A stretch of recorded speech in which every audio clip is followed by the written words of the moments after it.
오늘은 예수님 부활의 파장, 이런 제목으로 하나님의 말씀을 대언하고자 합니다. 지난 겨울은 얼마나 춥든지 정말 올해는 여름조차 안 오는 줄 알았습니다. 그런데 세월이 흐르니 봄이 와서 죽은 것과 방불했던 나무들의 새싹이 돋아나고 있습니다. 사망의 기간이 지나고 생명의 기운이 약동을 하고 있는 것입니다. 이와 같이 하나님의 정하신 뜻은 아무도 거역을 할 수가 없는 것입니다. 예수님의 죽으심과 부활도 마찬가지인 것입니다. 예수님께서 십자가에 죽으셨을 때는 그 당시는 부활이라는 것은 꿈같은 이야기요, 허무맹랑한 이야기였을 것입니다. 그런데 시간이 흐르니까 예수님 죽은 지 3일 만에 부활하신 것입니다. 겨울 동안 죽은 것 같았던 나무가 봄에 살아나는 것은 그 속에 생명의 본질이 살아 있었기 때문에. 어디에요? 뿌리에요. 우리 사람도 죽으면 그만인 줄 알지만 우리 속에 생명의 본질이 살아 있어요. 어디에? 영 속에. 그래서 부활하는 것입니다. 우리 영이야말로 나무의 뿌리와 같은 것입니다.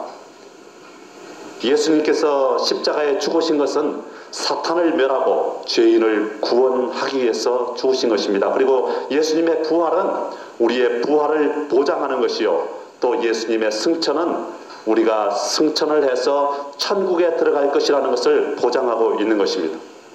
한때 석가모니의 뼈가 발견되었다고 인도를 위시한 불교국에서는 한동안 떠들썩했다고 합니다. 석가모니의 이 유명한 뼈들은 잘 진열돼 가지고 수백만 인도 사람들의 경의 속에 시가지를 행진을 했다는 것입니다. 많은 사람들이 그 뼈 앞에 부복한 것을 지켜보고 있던 한 선교사가 옆에 있던 그 친구에게 이렇게 말했대요. 만일 저 사람들이 예수 그리스도의 뼈 하나라도 발견할 수 있었다면 아마 기독교는 산산조각이 나고 말았을 것이다. 그렇습니다.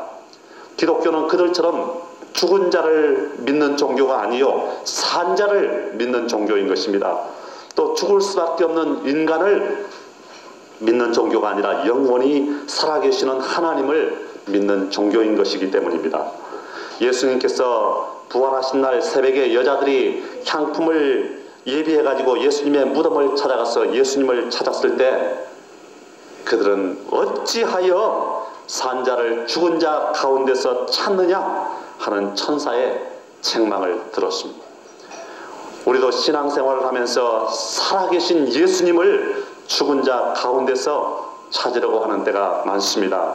주님을 죽은 자들 가운데서 찾으려고 할 것이 아니라 성도들의 가슴 속에 살아서 역사하시는 주님을 보아야만 되는 것입니다. 책 한 권 쓰지 않으셨고 번듯한 집 한 채 없어서 머리 둘 곳도 없으시면서도 세상의 모든 부의 주인이 되신 주님을 만나야만 되는 것입니다. 군사 한 명 없으셨으나 온 세상을 다스리고 계시는 살아계시는 주님을 이 시간 만나게 되시기를 주님의 이름으로 축원합니다. 오늘 먼저 알아볼 것은 예수님의 부활은 역사적으로 실제로 있었던 사건이라는 것입니다. 예수님의 부활은 결코 꾸며낸 이야기가 아니에요. 제자들이 하나님의 이름으로 성경에 기록한 사건이요, 역사가가 역사책에 기록한 사건이었으며 원수들이 인정했던 사건인 것입니다. 어느 책을 보니까 전국교회 초교파 회장단을 대상으로 한 설문조사 결과가 기록이 되어 있습니다. 그걸 보니까 나는 천국과 지옥의 존재를 믿는다 라고 응답을 한 사람이 95%, 나머지 5%는 천국과 지옥을 믿지 않는다는 것입니다. 보통 신자들에 대한 조사가 아닙니다. 회장단이, 전국 회장단 대상으로 한 설문조사예요. 그리고 나는 재림을 믿는다 하고 대답한 사람은 94%, 나머지 6%는 그 회장단들이 재림을 믿지 않는다는 것입니다. 그런데 나는 부활을 믿는다 하고 대답을 한 사람은 90%, 나머지 10%는 부활을 안 믿는다는 것입니다. 다른 항목보다 부활은 아마 더 안 믿어지는 모양입니다. 실제로 성도들 중에서도요, 예수님이 우리를 위해서 죽었다, 그러면은 그것은 수긍을 하고 믿는 사람이 많습니다. 그러나 예수님 부활했다 그러면 이야기가 달라지는 것입니다. 왜냐? 그것은 우리가 살 때에 죽는 사람은 눈으로 많이 봤지만은 부활하는 사람은 하나도 못 봤거든. 그리고 주님의 부활체라는 것은 단순히 죽었다가 살아난 육체와는 근본적으로 차이가 있는 것입니다. 그렇지만 예수님의 부활은 사실이요, 진실이요, 진리인 것입니다. 이것은 유세비우스라는 역사가가 역사로서 역사책에 기록한 사항입니다. 뿐만 아니라 수많은 사람이 부활하신 예수님을 목격했다고 성경 기자가 기록을 해놓고 있어요. 마태복음 28장을 보면 막달라 마리아가 목격을 했죠. 그 다음에 다른 마리아들도 목격을 했죠. 그리고 제자들도 목격을 했습니다. 또 오늘 고린도 전서 15장을 보면은 베드로가 목격을 했고 12제자가 목격을 했으며 500여 명의 제자들이 목격을 했고, 그리고 야고보와 모든 사도들과 마지막으로 바울도 목격을 했다고 기록을 하고 있는 것입니다. 사도들은 예수님의 부활을 전하다가 다 순교까지 했는데, 만일 그게 거짓이라면 누가 거짓을 전하기 위해서 목숨까지 바쳤단 말입니다. 거짓을 전하기 위해서 누가 목숨을 바치겠습니까? 이와 같이 예수님의 부활은 성경적으로 뿐만 아니라 역사적으로도 확실한, 실제로 있었던, 실제했던 사건인 것입니다. 그러면 그 다음 예수님은 무엇 때문에 부활을 했는가? 부활의 목적이 무엇이었는가 하는 것입니다. 첫 번째, 예수님은 구약의 예언을 성취하기 위해서 부활하셨다는 것입니다. 구약 성경은 메시아가 죽었다가 부활할 것을 예언하고 있어요. 시편 16편 10절을 보니까 이는 내 영혼을 음부에 버리지 아니하시며 주의 거룩한 자로 썩지 않게 하실 것임이니이다 그랬습니다. 그러므로 메시아로 인정이 되기 위해서는 죽었다가 부활을 해야 되는 것입니다. 그런데 인류 역사상 예수님 말고 그런 분이 있습니까? 석가모니도, 공자도, 마호메트도, 소크라테스도 모두 다 죽었어요. 부활하지 못했습니다. 오직 예수님만이 죽었다가 부활하심으로써 스스로 메시아여 구세해 주신 것을 입증하신 것입니다. 이와 같이 예수님은 구약의 예언을 성취하기 위해서 부활을 하신 것입니다. 두 번째로 예수님은 하나님의 아들이신 것을 증명하기 위해서 부활하신 것입니다. 만일 예수님이 죽기만 하고 부활을 하지 못했다면 하나님의 아들인지 아닌지 증명이 안 돼요. 증명이 안 되는 것입니다. 로마서 1장 4절을 보니까요, 성결의 영어로는 죽은 자 가운데서 부활하여 능력으로 하나님의 아들로 인정되셨으니 곧 우리 주 예수 그리스도시니라 그랬어요. 예수님은 부활하심으로써 하나님의 아들이신 것을 증명한 것입니다. 그 다음, 그러면 예수님의 부활의 파장이 무엇이냐? 예수님 부활의 파장이 무엇이냐? 파장이라는 게 뭡니까? 파장이라는 것은 어떠한 사건이 다른 사건에 영향을 미치는 것을 말합니다. 우리 초등학교 때 배운 노래 중에 이런 게 있잖아요. 퐁당퐁당 돌을 던지자, 누나 몰래 돌을 던지자, 냇물아 퍼져라, 멀리 멀리 퍼져라, 건너편에 앉아서 나무를 씻는 우리 누나 손등을 간지려 주어라. 냇물에다 돌을 던지면 파장이 생겨요. 예수님이 오신 것은 이 인류 역사라는 냇물에다 돌을 던진 것 같다. 거기서 그런 파장이 일어나요. 그리고 그 파장이 이 시냇물이 끝나가는 이 시점까지 밀려오고 있는 것입니다. 그러면 우리 예수님의 부활의 파장이 구체적으로 무엇일까요? 예수님의 부활은 우리에게 어떤 의미를 지니며 무슨 효력을 미치고 있다는 말입니까? 첫 번째로 예수님의 부활은 우리에게 구원을 가져다 준다는 것입니다. 예수님의 죽음이 인간 구원에 씨를 뿌린 것이라면 부활은 그 열매를 거두는 거예요. 우리는 흔히 예수님이 십자가에서 죽으심으로 우리에게 구원이 온 것이라고 생각을 합니다. 맞는 말입니다. 그러나 예수님이 죽기만 하고 부활하지 못했다면 우리가 구원을 받을 수 있겠습니까? 그것은 불가능한 것입니다. 왜요? 그 이유를 지금부터 설명을 해드리겠습니다.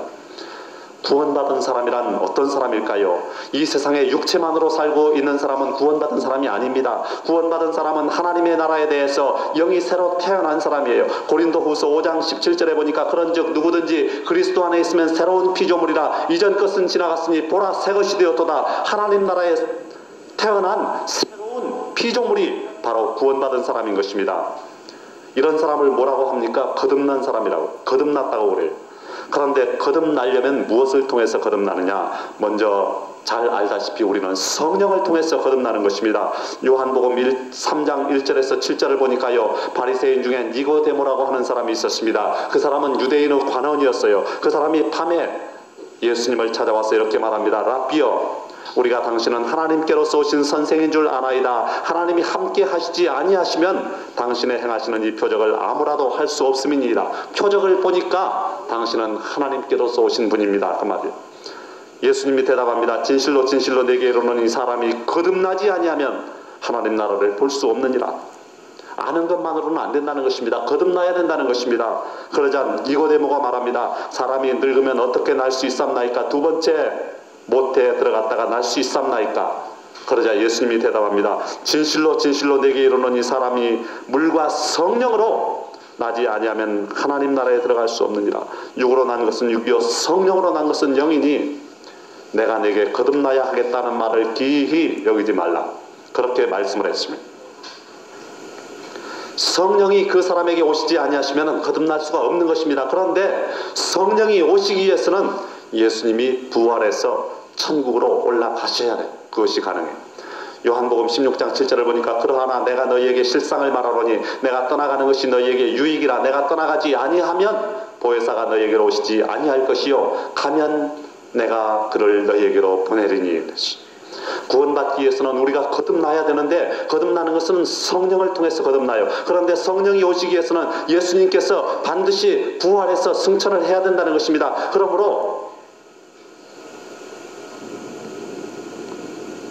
예수님이 부활할 것이 필요하다는 것입니다. 그런데 예수님은 부활 승천했으므로 지금 이제는 성령이 오실 조건이 성취되어 있어요. 그러므로 이제 우리가 기도하면 언제든지 성령이 오셔서 우리를 거듭나게 해 주신다는 것입니다. 여러분 중에 아직 거듭나지 못한 분이 계십니까? 성령 달라고 기도하시기 바랍니다. 성령이 나와 함께 계시는 것이 내가 거듭나고 구원받았다는 증거인 것입니다. 그 다음 거듭나기 위해서는 말씀을 통하여서 거듭나는 것입니다. 우리는 성령으로 거듭났다고만 가르치고 배워왔어요. 그러나 성경은 우리가 말씀으로 거듭난다고 말씀하고 있어요. 베드로전서 1장 23절을 보니까요, 너희가 거듭난 것이 썩어질 씨로 된 것이 아니요 썩지 아니할 씨로 된 것이니 하나님의 살아있고 항상 있는 말씀으로 되었느니라. 너희가 거듭난 것이 무엇으로 되었느니라? 말씀으로 되었느니라.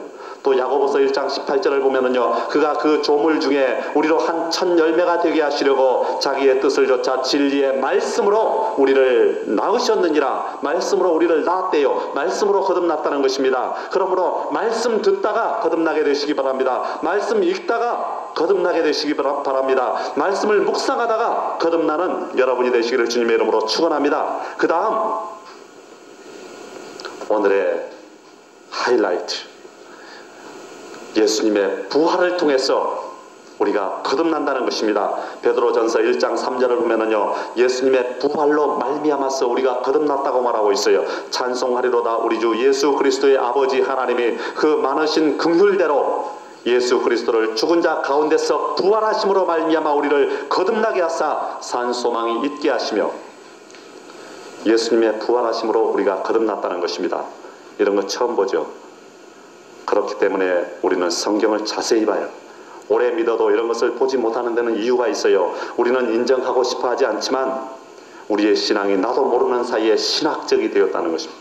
신학이 아니라 성경 중심적으로 믿는다고 하면서도 성경을 자세히 읽지 않고 신학으로 중무장한 목회자들이 가르쳐주는 대로 배우기 때문에 이런 일이 생겨요. 그래서 성경의 중요한 부분을 많이 놓치고 마는 것입니다. 물론 성령으로 거듭난다는 것이 틀린 것은 아닙니다. 그러나 성경은 성령을 통해서 뿐만 아니라 말씀을 통해서도 거듭나며 부활로 말미암아서도 거듭난다고 분명히 밝히고 있습니다.